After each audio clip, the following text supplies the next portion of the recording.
Good morning and welcome to Coffee with Alain. Got a special treat for you today. I'm here with John Curley from J. Curley and Associates out of New York City. And I'm going to let John introduce himself here in a minute. But I just want to remind everybody to be sure to ask questions if you have them. If you're watching live, comment, share, get this around, and go to enjoylifesafely.com. Get that newsletter if you haven't signed up yet.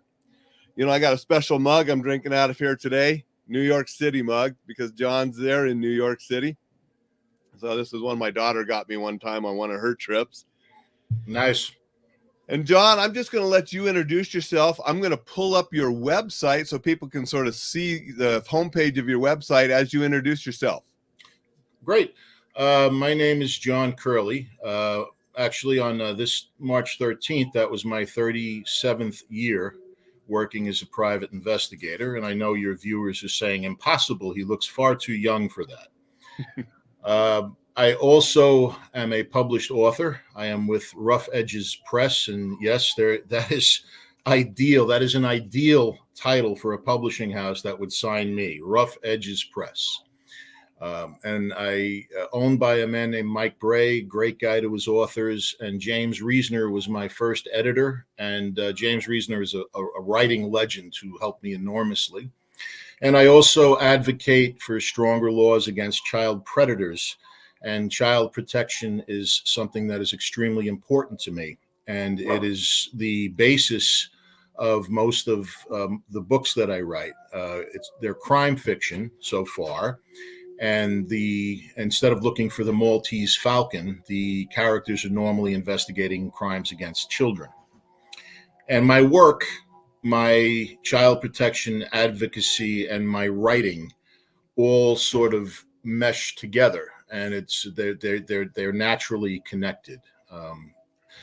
I had the greatest fortune of my life in that I was mentored by Andrew Vax. And anybody who cares about children should spend some time on his website. The name is spelled Vachss. Sadly, we lost Andrew a couple of years back. But his work is light years ahead of everyone else's. There was no one that understood predators and what's needed as far as child protection goes like he did. And he makes his principles extremely easy to understand. And the reason I mention that first is we're in an election year. It's a very polarized situation that the country is in. And you will notice that neither party for the presidential, who we know the presidential candidates are likely to be, have actual child protection as a platform issue. And when you look at the past activity of the candidates, what they have done in regard to child protection is what secures my vote. And the only way that we can make change is if the laws are changed. We have hundreds of thousands of children who are being abused, either sexually, physically, emotionally, or by neglect. And people at best have a surface knowledge of it and think that by putting hashtag Save the Children on their Facebook page that they're making a difference. If you want to make a difference, learning about the issues and the problems and the solutions, many that Andrew proposed, and voting for someone who makes the promise that they're going to make this a platform issue, would be the way to make change. There are hundreds of thousands, not an exaggeration, of people in law enforcement whose lives are dedicated to saving children. I think, Alain, you and I know many of them. And all of those people, the people who spend their days looking at the bodies of children, going in and getting them out of places, visiting foster homes, following up allegations of abuse, any one of them that knew what they were doing would tell you they do what they do for children, and the change won't come from them. The change comes from the people that vote. And it's that simple. And I don't even think, to be honest with you, a politician necessarily has to care. Of course, every politician that has ever run has said, I love children. You have to give your stance on the First Amendment, the Second Amendment, abortion, but you're never asked they're never asked, what are you going to do about child abuse? They'll simply say, it's an important issue and we must do something about it. But they're never held to that point. And if people could disconnect from parties, I mean, people that watch this, I think, would understand this point, and you and I understand this point. You have loyalty to your family, genetic and of choice. You have loyalty to the people that you love. Loyalty to a political party is quite possibly the most absurd concept I've heard of. There's no one that can tell me that a party can't shift position overnight. And as long as we're on the subject here, if anybody cares about my 2 cents, if you're looking at the likely presidential candidates, that would be President Trump and President Biden, and you look at their records, you'll find, and you look at them objectively, you will find President Trump didn't do anything in regard to child protection. And I'm sorry if you love the guy. I happen to like him myself, and I think that's what's happening with him, where he's being prosecuted by the legal system for political purposes. And again, if you're not being objective, you couldn't understand that, is absurd. But in reality, his administration made no change in child protection. They allocated the $75 million funds for something, and he made the mistake of, without properly vetting them, in my opinion, endorsing Operation Underground Railroad. So he didn't do anything to help children. So if you're voting for him and you want something done, write a letter, send an email. What are you going to do about child protection? Now, in regard to President Biden, not only has he not ever done anything to help children, he's hurting them. The situation created at our border, and again, you're not going to know this if you're a political fanatic and you only watch the news stations that tell you what you want to hear. I was there. We have children dying and being trafficked in record numbers. In Texas, in 2021, about 4 months into the year, according to a public health official I spoke with, the sexually transmitted diseases were raised 350%, and the strains were traced directly back to South America. Now, if you can't do the logic there, the women and children that are being sold into sex slavery are being infected with these venereal diseases. Then the freaks that pay to rape them are taking it home to their wife, their girlfriend, etc. And that causes a rise in sexually transmitted diseases. The current president, however you feel, pimped out the entire child population of Afghanistan to the Taliban. They elevated a person to the Supreme Court who has on record openly said child pornography is not a serious crime because of the ease in which you can obtain it. The Supreme Court long ago ruled that child pornography, as no child can legally give consent, is evidence of the rape of a child. And we now have a person sitting on the Supreme Court who collaborates with child pornographers. And lastly, you guys have heard me mention Andrew Vaxon. If anybody's read Andrew, one of his greatest characters was Michelle. Michelle was a transsexual. This was back in the 80s. And in the child protection movement, if you become involved in it, you'll find many people that are gay, bi, trans, who were abused horribly as children, and what they're doing is trying to stop it. And none of the people that I know that would fit that category agree with the current trend that is being endorsed and promulgated by the left, and that is sex change operations and hormone blockers for children. And in case there's any confusion about that, in one of my last conversations with Andrew before he passed, he simply said to me when it came to the subject, no child I was responsible for would be given surgery or hormone blockers. And he was adamant about that. I'm sorry, you don't have to be a doctor to understand that's not a good thing.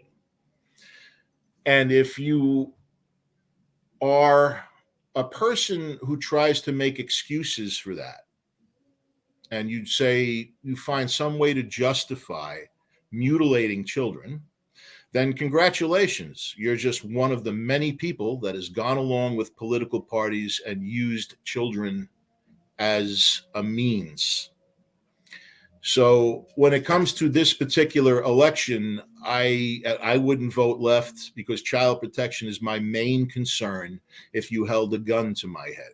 And I will stop speaking about that by mentioning, don't think that it's only the left. The right at this time is on the right side of those issues. It hasn't been always. And they have done more than their fair share of damage in the past. I wince when I hear a conservative use the word grooming. The right uses the word grooming the way the left uses the term assault rifle. You have no fucking idea of what you're talking about. You heard this phrase, you think it's important, and you're parroting it. Okay? It's like grooming. Spend a little time. If you went out and saw that movie, Operation Freedom, or whatever the hell it was, and you made a post on your Facebook page about children, you didn't do anything. If you spent a little bit of time looking into the issue and you asked a political candidate, what is your position on it, then you're doing something.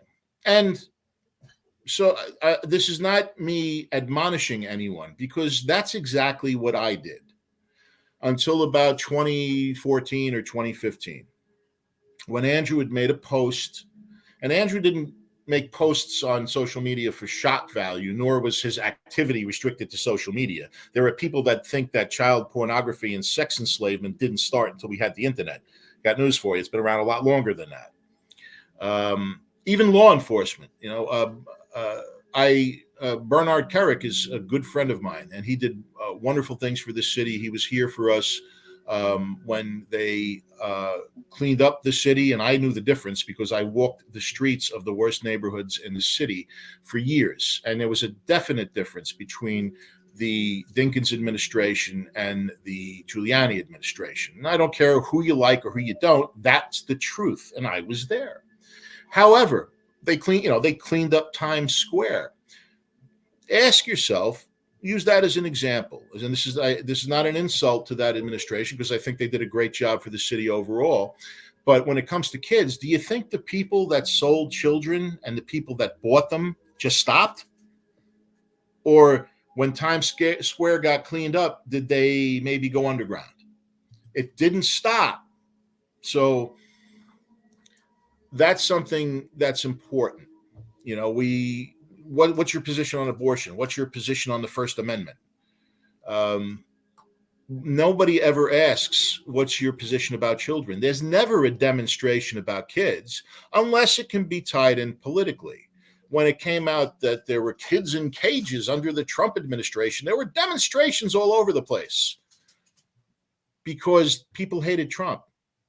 Not because they cared about the kids, because I personally followed that up and had many conversations with people about that. And they've never made before or since even a token post about child protection.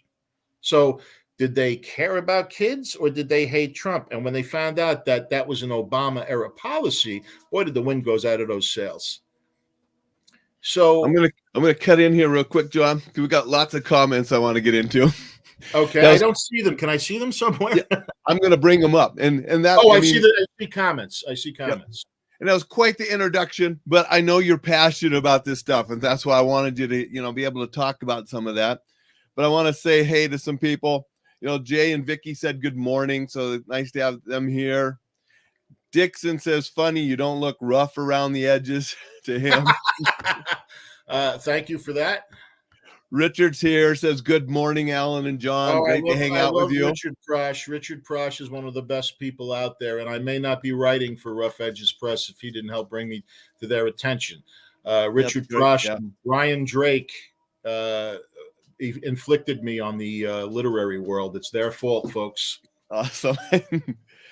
Stevens here had one of his comments was pretty long. Says, many law enforcement that I see in my office, they are involved in this, and they're doing the same unbelievable job rescuing, grabbing those bastards. But the problem is woke Marxist attorneys supported by Soros and the DA offices. Until those are removed, not much will change. Stephen, I agree with you on that, but that is simply a function of time because the right, trust me, did their share of damage. If I can give you a really quick anecdote, I used to like to watch Tucker Carlson because I didn't always agree with him, but I liked his interview style and that little sad puppy face he would make. Little jibe at him. He had a conservative politician from California on his show once, and this almost caused my head to explode. And this guy was adamant. When children are arrested, when a child prostitute is arrested, we should when they're caught, rather, they should be arrested. That was this guy's stance. And he figured in his infinite wisdom that once they were arrested, they would spill the beans on the pimp. Now, I've been a PI for 37 years. I've done criminal defense for 37 years. I have worked on 70 homicides in those 37 years. I know the system, folks, and I've been to night court, and guess what? There's never been a prostitute, child or otherwise, that's ever testified against the pimp. The pimp shows up with a lawyer and a bondsman and reinforces the lie, I'm the only one that loves you. So this idiot thought the way to make progress was to arrest a teenager or sometimes younger than that, whose first trick had been when they were raped by their father, say. So that was the brilliant idea of the right in California. Let's do that. And the left said, well, no, just let them go.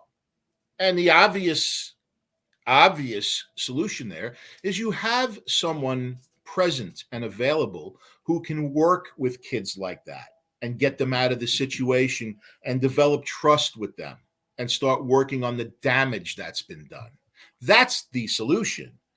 Not arresting them. So, Stephen, you're right. At this juncture in time, yes, they'll sacrifice kids. They'll push for surgery for children. They'll have sanctuary states for children that want sex changes.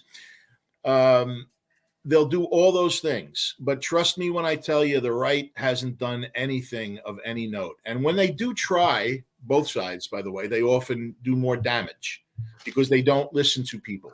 There was the Child Protection Act, the federal CAPTCHA in the early 70s that opened up an industry for people to take a 2 or 3 day course and work for children court appointed as guardians ad litem.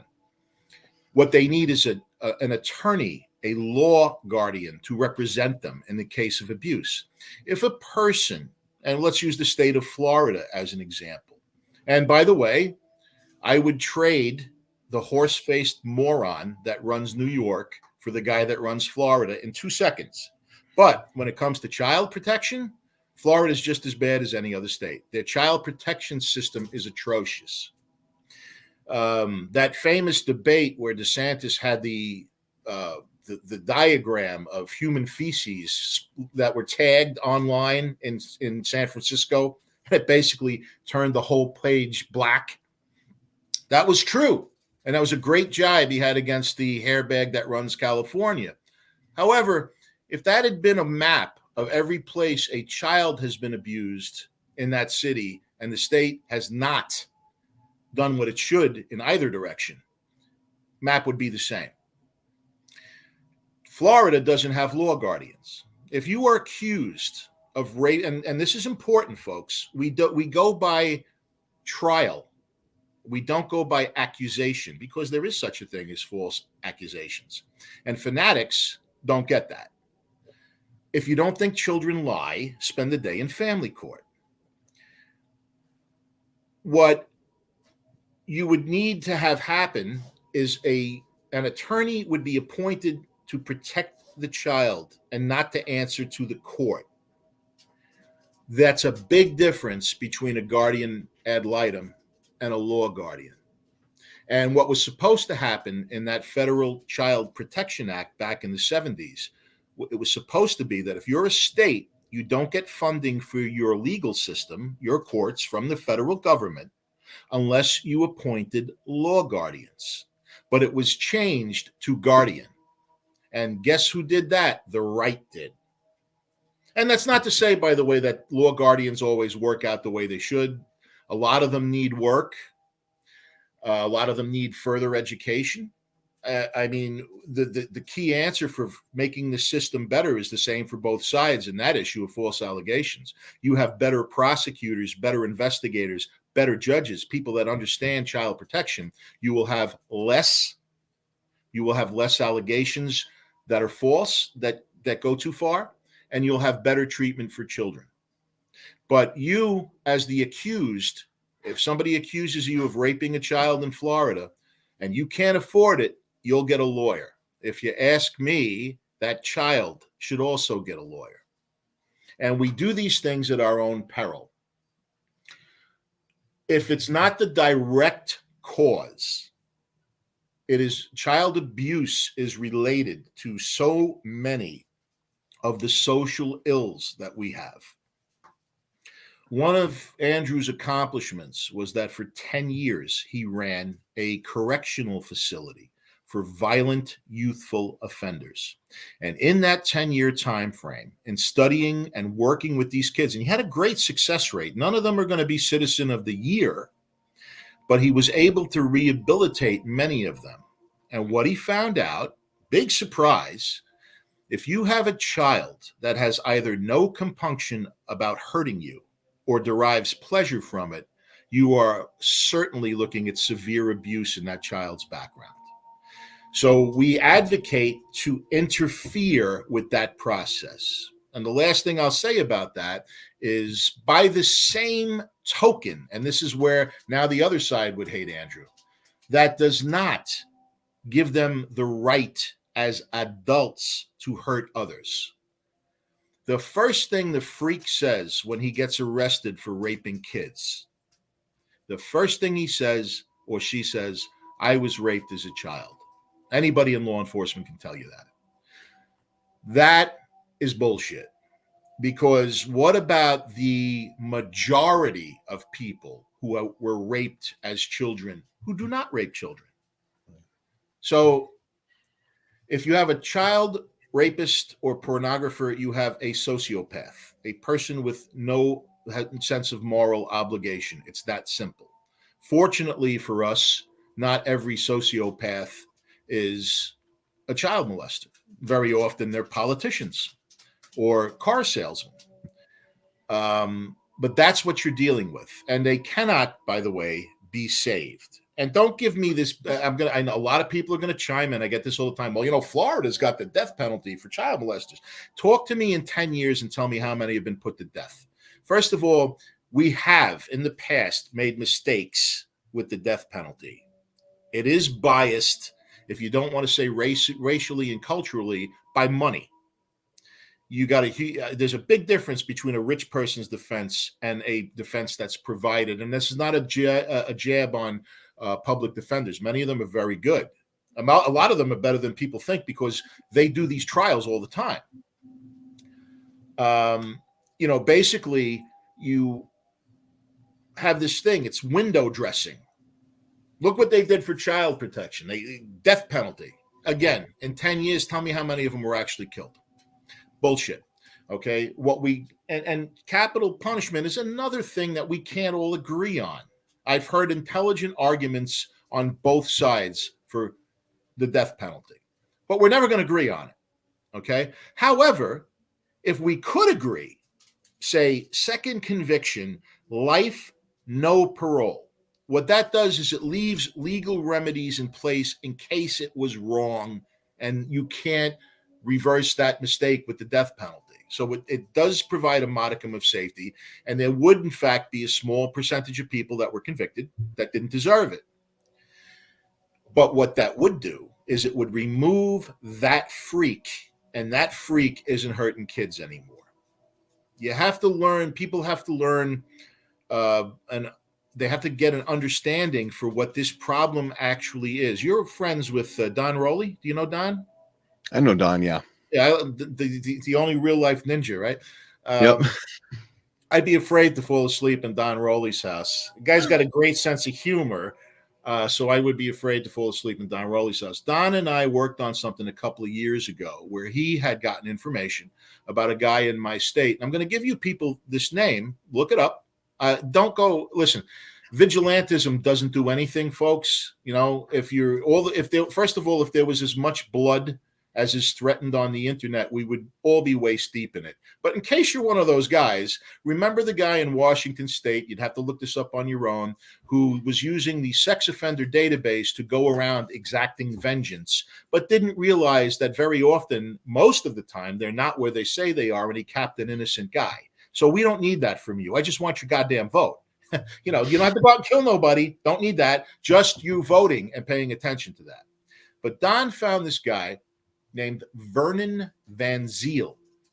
And good old Vern was arrested, tried, and prosecuted for the crime of raping a child under 12 and videotaping it or capturing video of it, and then gave it to his freak friends.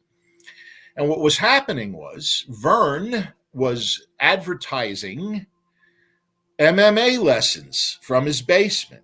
And if you knew what Vern did and you saw the video of him rolling around with this pre-teenage girl, you would have thrown up, because I almost did.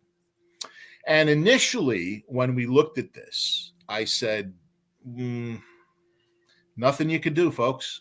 Why? Serve this time. No restriction on him working with children. But looking a little bit deeper, it turns out that good old Vern was using a fake name and a fake online profile. And that was illegal for a sex offender to do. And I think he did 9 months for doing that. Best thing I did that year. Looking a little further into Vern, now the name Van Zyl is of Dutch descent.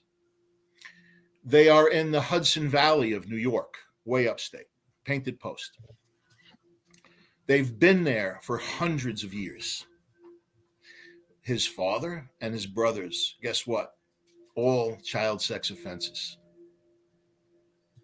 So the fact that that's on us, guys.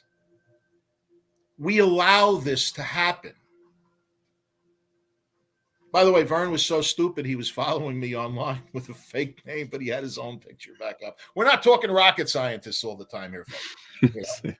But those catch a predator shows, that's that only a novice sex offender would get caught like that. So trust me, these people will sometimes groom children for years before they do anything about it. You have to learn about these things, like the phrase child prostitute. It's wrong. It's wrong. It implies consent. Prostituted child. That's the correct phrase. These are little things that you can pick up. Go to Andrew's website. He wrote articles for Parade magazine, and you can read those articles, and you would be doing something. Give me 15 minutes a week, folks. Okay, give me 15 minutes a week. This is Rocky, by the way. He's a rescue. That's not Rocky. My Rocky's upstairs. He's a lot bigger. This Rocky would probably get caught in your Rocky's throat. But let's look at a couple. Yeah, let's look at a couple more comments. And Rocky's a cute little guy there. Yeah, I have four. I have 4 rescues at this time, and 6 if you count the cats. If anybody wants. Dan said good morning. Stephen also Jones. Yep. Stephen said very deep state problem. Yes, and said is. you not just state though, Stephen. On. Not just state. Not just state. Okay, the voters allow it to happen. That's all we need, guys. You let a politician know, hey, I vote. You want to keep that cushy job? Be my guest. And then don't be surprised if that politician got caught raping kids. Yeah. I mean, it's like when the politicians work with Mothers Against Drunk Driving. You think they didn't drive drunk? Of course you're going to have freaks involved in this. We don't care what their motivation is. Make it law. If New York had a law, by the way, how anybody going to tell me this is not common sense? You were convicted and served time because you're a baby raper. Shouldn't the law be for the rest of your life? You cannot work with children either in a paid or voluntary capacity. If they can do the thing about the fake online profile, can't they do that? Of course they could. Yeah. However, we're also gravitating towards a problem, and I'll tell you what the problem here is. In the progressive viewpoint, and in my opinion, progressivism is the neo-Nazism of today's generation. These are the people that would have been holding the oven doors open at the Holocaust. And if you, by the way, folks, same way Andrew used to warn people about the neos, I'll warn you about the progressives. If you have a child that is an outcast and he's introverted and he's shy and he doesn't have a lot of friends, or he gets picked on, if you don't give him love and support, they will. So, same thing. That's how the neos used to recruit people. That's how the progressives are recruiting people. We can change these laws. Okay? Look, everything I told you, you could just look up in about 5 minutes. All right? It's a simple thing that we could do. But the problem, Alan, is people, A, don't want to know about this problem. B, they will find excuses not to do something about it. It's nature, not nurture. Bullshit. Even in these very rare instances where there are conditions which might make it more likely for someone to participate in this sort of evil lifestyle, there has to be the trauma to activate it. If you have a serial killer that's been caught and they haven't found child abuse, you haven't looked hard enough, or you don't understand what abuse is. We could do something about this, but we don't. I have this argument with people all the time. Wait until Bubba gets him in the shower. How many times have you heard that? Wait till Bubba gets him in the shower. You know what? There's a guy back in the 60s, this was. And in Andrew's books, he refers to him as Mestron. And you'll never learn his real name from me because Andrew did not want to glorify this guy. But he was arrested just about the time Andrew got involved in child protection. And Mestron, his thing was pre-teenage girls. And he would literally split them up the middle when he raped them. And everybody, including the cops and corrections officers, said, wait till they get him inside. Well, guess what? Mestron was only about 5'6", but he was 250 pounds of rock-solid muscle, a vicious animal who happened to know how to use a knife. And when he was convicted, after he killed the first 3 inmates, nobody went near him.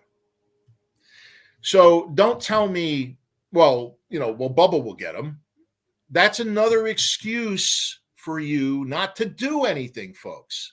I have corrections officers that I've spoken with that believe this bullshit myth of prison justice. Like there is an army of righteous, wrongfully convicted cons just waiting to get their hands on these guys. No, okay? That's a myth. If the predator is weak and they go to prison, they will become prey. If they are strong, they will remain predators. And I believe, I never discussed this with Andrew, but came from my own research. You had Leopold and Loeb. I constantly mix the two of them up, and I have accumulated blunt force trauma, so you have to forgive me. One of them lived to an old age because he got out and lived in Puerto Rico. They murdered this child named Bobby Franks, and they did so because they wanted to see if they could get away with it.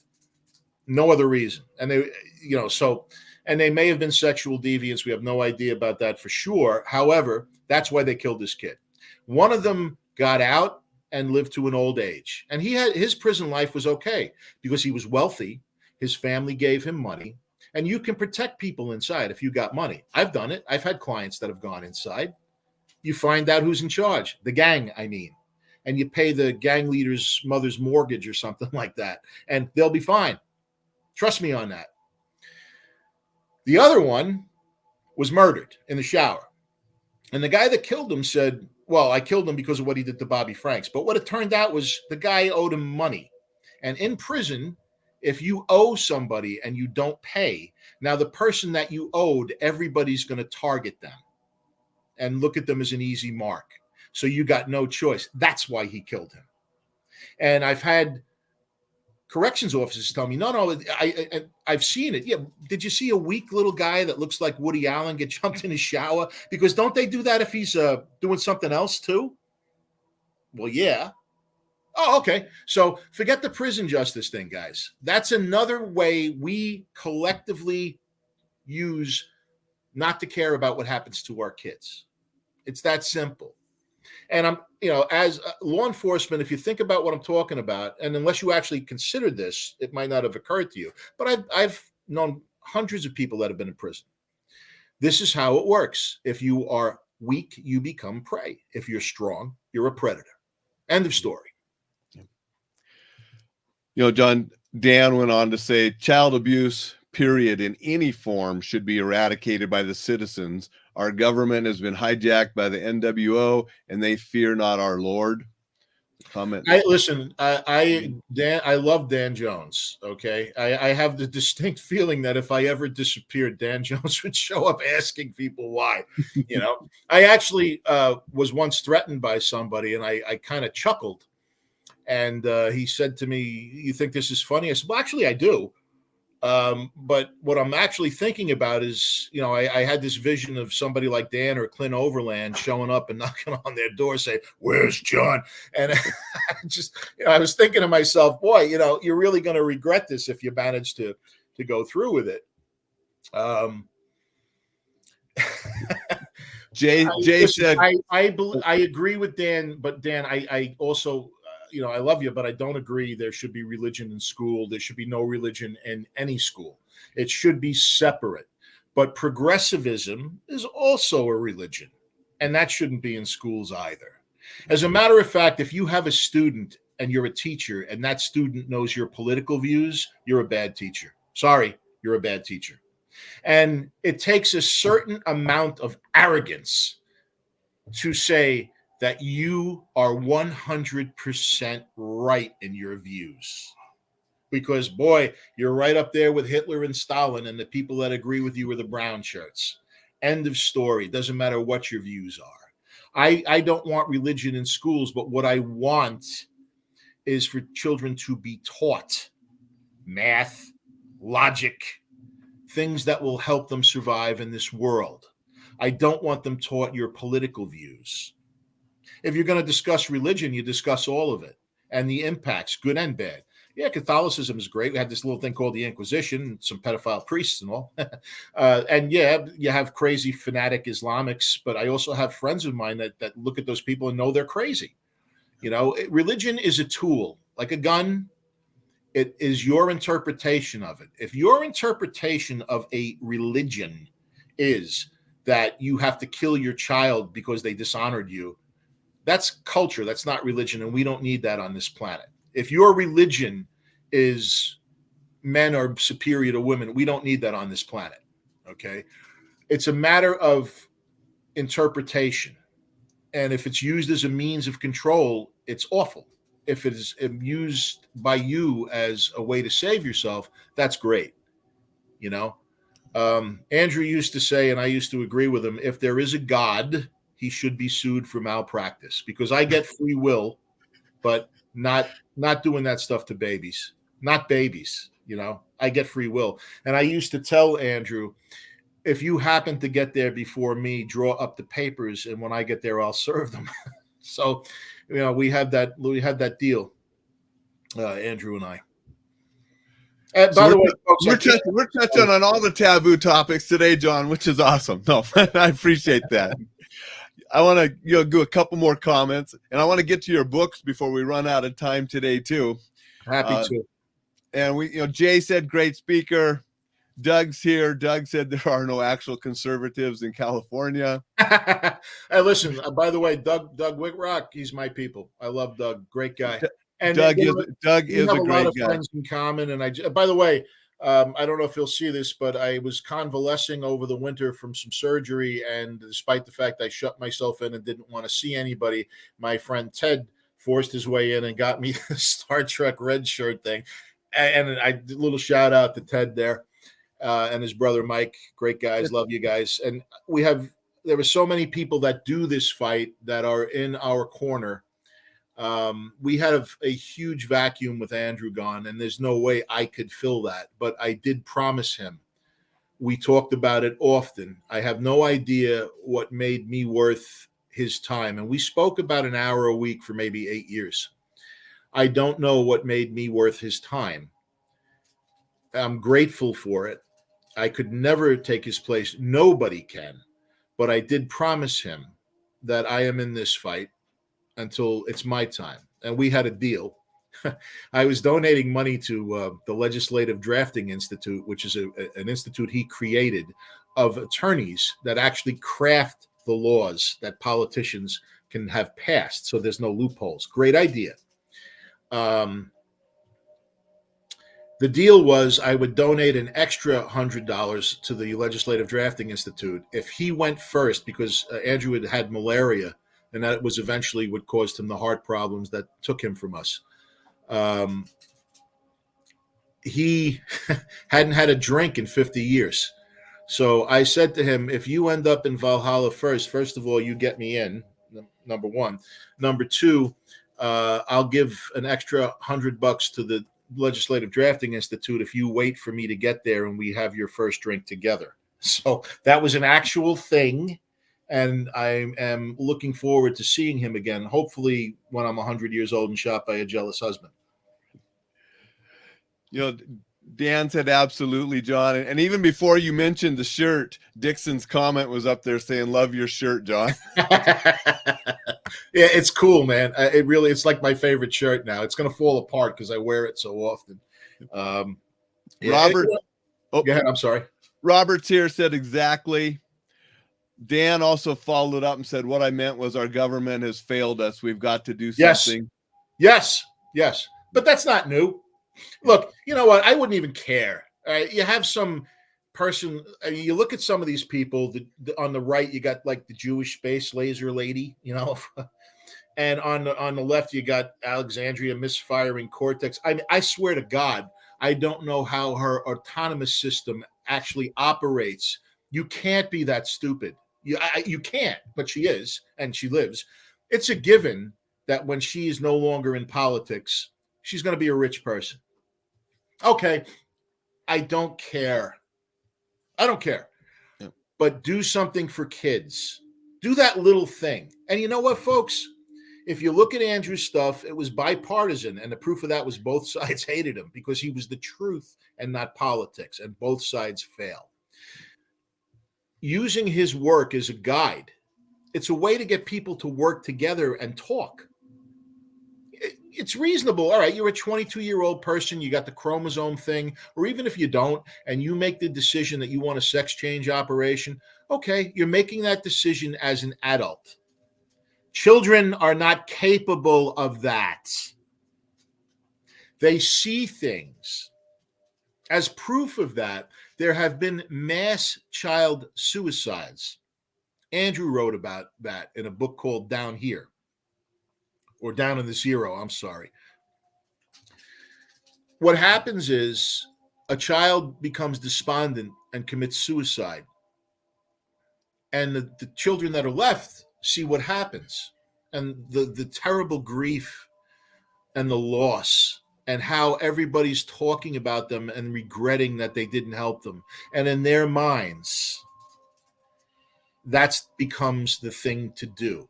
And that's why you have clusters sometimes of suicides by children. They don't have the grasp that we have of what's waiting for us, or well, not what's waiting for us, but what happens, the finality of it. They don't have that grasp that we do. And if that sort of thing happens, if you can't tell me that a child is not going to see on television and social media a transgender child, and whether it exists or not is not the issue. It's the fact it's a child. And you, as the goddamn adult, have the wisdom and experience, or you should, that stops decisions like that. Now, so people don't think I'm just right-centric here. There was a girl, and you have to forgive me, her name is escaping me, but she was in her mid to late teens, starting to realize who she was, and she thought she was gay, and she probably was. And her family was trying to pray the gay out of her, and she killed herself. If you ask me, the family killed her. You be there, you love them, you support them, you do the best you can for them. Okay? You do that. But you don't let them have operations, and you don't ostracize them with your faith if they happen to be gay. I have friends that are gay that knew they were gay when they were kids. It was just a process of understanding it and recognizing it. Okay? And by the way, you take those guys, I mean, there are still people that walk around that think gay and pedophiles the same thing. Well, you're an idiot. Okay? There are people that will say, look, it doesn't matter. The predatory pedophile, and that's an error on my part. I'll get to that in a second if you don't mind. The predatory pedophile that hurts a child, it's not the issue if it's a man or a woman, and if the child is a male or a female. It's raping a child. It's not the same thing. And there are degrees, folks, all right? I'm sure most 17-year-old guys that are in their senior year of high school, if they ended up with a 30-year-old woman, they're not going to be traumatized by it. As a matter of fact, it's probably going to be the first thing you think about for the rest of your life. But there are degrees. You know, you don't want laws crafted so that a senior in high school dating a sophomore gets arrested for being a predatory pedophile. It's a difference if it's a sophomore in high school and a 25-year-old. There's a difference. It's common sense, folks.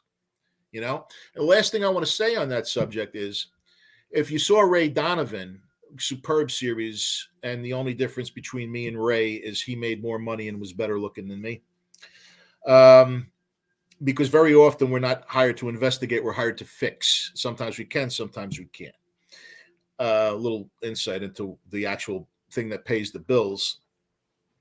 There are many people who are raped as children who develop sexual feelings towards children. And there will be people, I've never heard of that. Yeah, you know what, guy? They really can't wait to tell you about their sexual desire for children.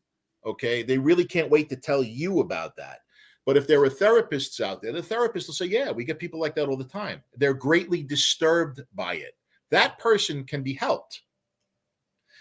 So when the right goes, pedophilia is not an orientation, it is. But it is a vile, artificial orientation that was raped into a child. So learn what you need to learn before you start talking about it. Because I swear to God, if I hear one more person say grooming, I'm going to hit you. Okay? Yes, nobody wants people provocatively dressed and sexualizing children. We don't want that. Okay? We don't want that. I've had arguments with people, by the way. Well, I don't believe in banning books. Well, really? Pinhead, would you let a 12-year-old read Harold Robbins? You know, I read Slaughterhouse-Five in high school. I didn't like it that much, but I remember it. I wouldn't have wanted, I don't want a kid, I don't want a 10-year-old reading that. it's not, you're not banning books. Okay. You are judging what is appropriate for your child. And sometimes they're wrong about that, by the way. This is not a thing of absolutes. We're never getting rid of child abuse, but we could make it the exception and not the norm. And there has been progress made. I mean, I know I don't look it. You're all probably thinking to yourself, can't be, but I have less years ahead of me than I have behind me. And when I was a kid, kids getting beat with a belt until they bled, that was like every other household. So we have made progress, but there's a lot more to do. And all I ask from you guys is 15 minutes a week. Read Andrew's article. And if I can just recount this story real quick, what started Andrew and I talking, he read my work because we were chatting about it. But what really started us talking, was he made a post about some guy that hurt a kid. And I did what all of us do. And I wrote, I got on my keyboard, if I had this in my basement and I had him on a meat hook, I'd use him as a heavy bag for a month. And I was, and Andrew writes in little tiny letters, well, what good did that do, John? And oh boy, that male ego of which I am afflicted with just like everybody else. What do you mean? Wait a minute. Aren't you Andrew Vax? Don't you hate these guys? That's a bonding moment. What are you picking on me for? So I write back, what do you mean? And he says, I'll call you later. He gets me on the phone. He says, John, what good did that do? He said, you feel better? I said, I do. You imagine doing that to the guy? I said, I do. And he said, if you would use that same energy and sent a letter to the prosecutor saying, I vote, and I don't want a sweetheart plea deal for this creature. I want the max. You might do something. Maybe not, but you might. Now, if you ask 10 of your friends to do it, now the guy who gets elected reads those letters. Maybe you did do something. So what you did, John, was make yourself feel better. And he said, I'm not mad at you. And when I got off the phone with him, I'm like a brontosaurus. You get bit in the tail and you don't find out for like 2 minutes, And it occurred to me, he's right. He's right. That was the change for me. That's what made me understand. You can't just say you have to do. And if you just put something up online, folks, you might feel like you're doing something, but you're not. Let's look at a couple last comments, John, and then I want to talk about your books before we run out of time. Doug said, love you right back, John. And quick note. Doug Wayrock is a great. There are people that we call transcenders. It's a phrase. You've been in the military. I know you've done some things, Alan. Andrew was in Biafra during the genocide, and about 25 feet away from him, a grenade landed on a guy, and then pieces of the guy landed on him. He said he survived because that's an accident. The grenade hit him. People that survive child abuse and then turn around and protect children, their own or others, these are not survivors. That doesn't do them the justice they deserve. Those people are transcenders. They've transcended their abuse and now they fight it. They're the best people. And Alan, I apologize for monopolizing your show. And it just hit me. I got to tell you about this, and I want everybody that's listening to know about this. We lost someone last week. Her name was Donna Akers. We all called her Dallas. Dallas was a good woman. The first part of her life, she was horrifically abused as a child. In ways, that was a conversation between she and I. And by the way, in my books, when you read them, like the third book, you read about the little boy who was kept in a cage under the stairs, and then his father's freak friends used to come over and rape him, and he would film it. That happened. I just borrowed somebody's story. It happened. Donna ended up in prison It's not hard to trace that path, folks. If you go through this life and you get nothing but pain, that's what you think the world is. And that's what she did back. But while she was in prison, she read Andrew's books and she realized just because the world hurt me, it doesn't give me the right to hurt everybody else.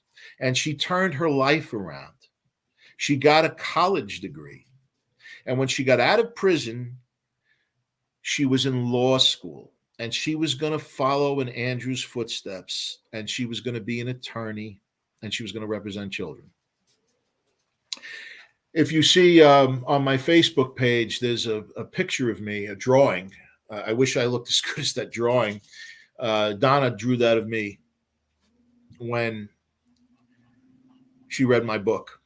And she saw to it that my books were in the prison she had been in because she felt they would do people good the same way Andrews did. That was very moving for me. Donna had this thing where she tried to help people, you know. I mean, we all called her Dallas. I'm just using her name in case people want to look it up. Her name was Donna Akers.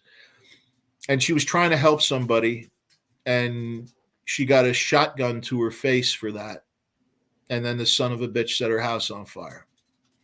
And I'm going to be online in a few days asking people to do what I mentioned before, to write the prosecutor and say, we don't want a plea deal for this guy.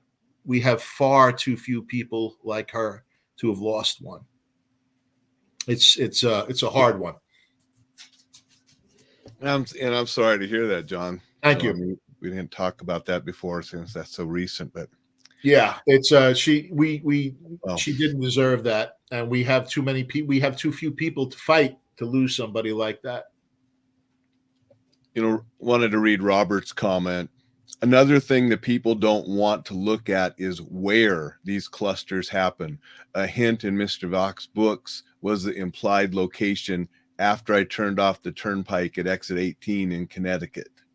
Yeah. And the thing is, they happen everywhere.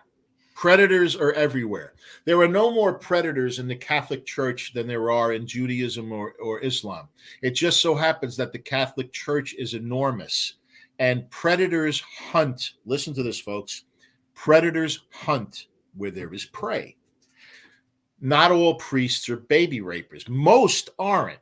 But that is what you have to remember. I mean, my father was murdered when I was a kid. If you ever see the movie Goodfellas, it had something to do with the robbery at Lufthansa. The stuff went through his warehouse. My father was murdered, body disappeared. Catholic priests were a great comfort to me when I was a child growing up. No bad stories about it. And there's a lot of people with stories like that. It's nothing bad against them per se. However, that's where predators hunt, where there's prey. You have to be careful of that. Predators will spend years grooming a child. And to this day, there are people that don't want to come forward about it. So it's everywhere. It happens rich, it happens poor. What you got to look out for, guys, by the way, you'll hear people, well, you know, there's a group of rich people. I've had this argument with people. They have a secret colony on Mars where they have children. All right, you know, astronomy happens to be a hobby of mine. We don't have the way to get there yet and live, because you're like, I don't know, 240 million miles away from the nearest grocery store, and you only have the air that you bring with you. We can't put people there yet and live. We had Jeffrey Epstein's island, and everybody's like, you know what the key problem with Epstein was? Did it kill itself? Who cares? Why didn't we find out? Jeffrey Epstein was rearrested for past crimes that were committed. Look it up. He was given a sweetheart plea deal. Who did he give up? See, a plea deal is you get time off in return for something. What did Epstein give the prosecutors 20 years earlier, folks? Do you think prosecutors, who, by the way, are not always the good guys, you got two specific breeds you got to look out for, folks. The progressive prosecutor who elevates perps over victims, like the Manhattan DA, Hog Giles Bragg. And you have the type of prosecutor who, once your case crosses his desk, you are a notch on the belt, pal. There is no such thing as a quest for truth, and that goes for any crime. The quest for truth, it's not Perry Mason and the truth comes out on the stand. Very early on, there is a decision made who should be arrested. And at that moment, the quest for truth stops. Now, I will tell you this, unlike the movies, 90% of the time, the cops are right. And I used to say 99% of the time. That was before lie-based movements like defund the police and BLM caused us to lose almost all of our experienced cops. And there's blowback because of that. Decisions are being made by less experienced people. But still, most of the time, the cops are right. But when they're not, early on, that decision is made. And now that's it. And it's not a quest for the truth. A trial is not a quest for the truth. Andrew wrote an article about that. You should read it. It's called The Truth Beyond a Reasonable Doubt. Put that in and Vax and you'll find it. And it's now a high stakes game where if you can afford it, you hire somebody like me. And notice I said if you can afford it. You get arrested for a homicide, and it's what we call a garden variety homicide. You better have $100,000 to pay your lawyer and about 50 for me. And if you don't, I'll still work for you, but I'm not going to be able to find everything that you need. This is how our legal system is. To transform the legal system into an actual justice system, we would need to make the focus of the legal system crimes against children, in my opinion. We lost the war on drugs a long time ago. And anybody that says different, I'm sorry, you're lying. I mean, I know guys, DEA, guys like that. Last time I congratulated my friend in the DEA who made a $50 million bust at JFK, he said, yeah, how about the 20 that got by me? That's the truth, guys. It's there, okay? It's not controlled. The cartels do what they want. There'll always be dealers when there's abject poverty. We lost the war on drugs a long time ago. We've never actually begun the war on child predators. Don't tell me we have.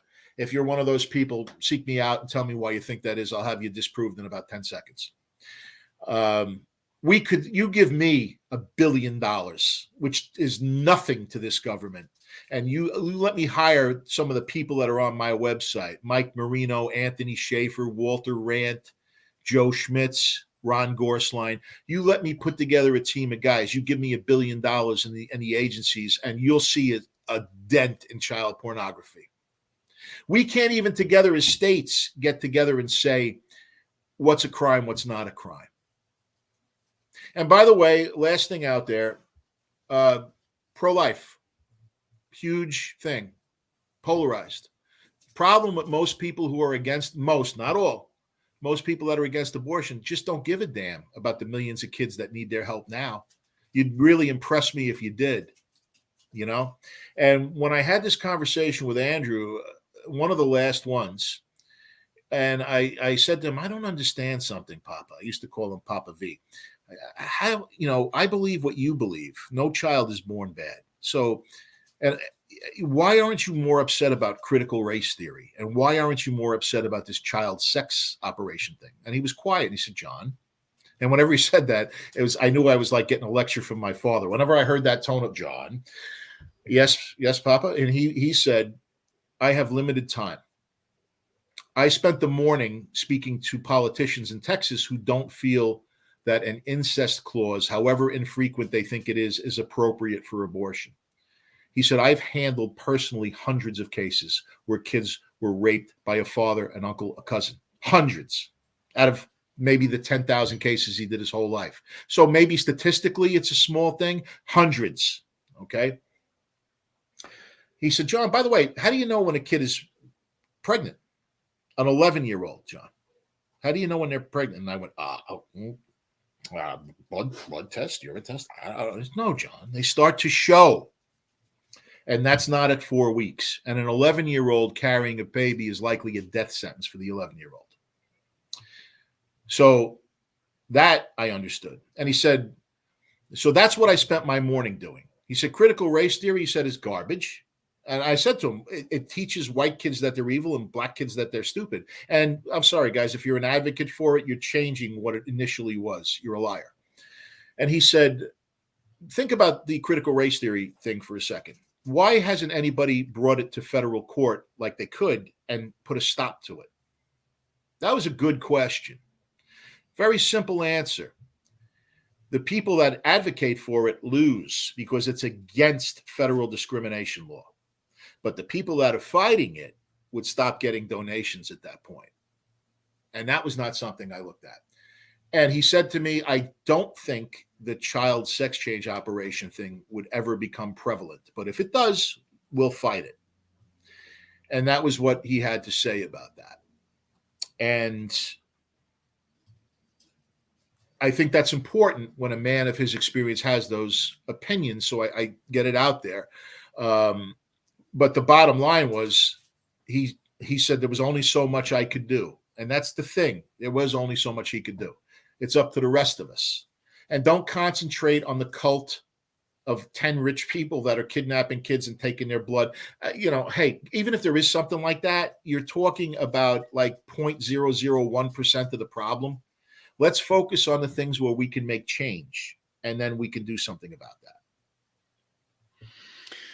Thank you much, John. We're probably going to have to wrap her up. We're a little bit, we've got over an hour. If you wanted to do another one, yeah, we can talk more about PI work. I apologize, but this is an election year, and I want to get as much info as I can out about child protection. And I get it. And I know that's a passion of yours and the work that you're doing in that. And that's why this is great, because I think it's important for people to know what's going on. And I agree with you that just saying this or that isn't enough. Exactly. We can do things.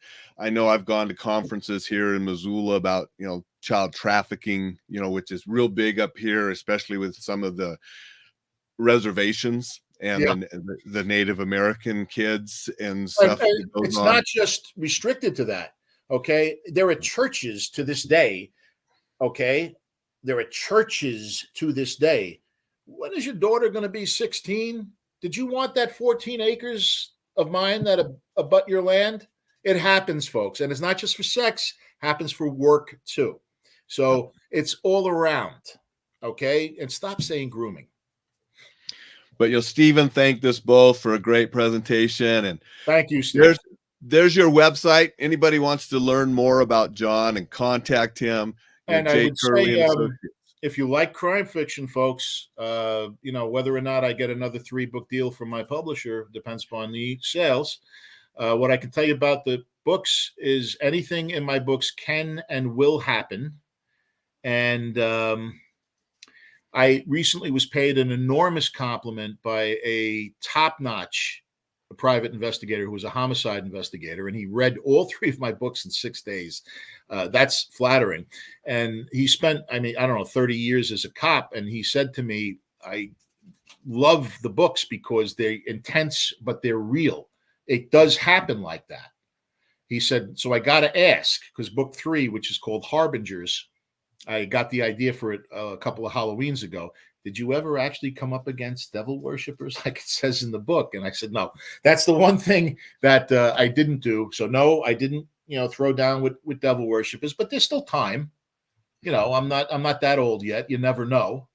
But that was a huge compliment to me that basically a person with that kind of experience would ask me, did you actually run into these people? And I did spend a couple of months researching satanic crimes. So when you read my books, I honestly will tell you that if it's in the books, it can, did, or will happen. And if I can give you a good read and at the same time bring attention to this, then I did my job. And Dan, thanks both of us. Says, thank you guys. You two rock. Keep on trucking, Alain, John. Appreciate that, Dan. Appreciate everybody that joined and commented. Thank you, guys. So really appreciate everybody. John, thank you for joining. And maybe we'll have you back on again and we'll talk about some other stuff. But love to. The child protection stuff is so important. And I do know it's a passion of yours, and, appreciate you bringing that to everybody's attention. Well, I want to tell your viewers, by the way, I had the opportunity some years back to work with Alain. He is the real deal. One of the best guys ever worked with me, and top-notch human being. His book is great, and you all know that if you follow him, and it's always something I appreciate to be interviewed by another professional. Thank you. I appreciate that, John.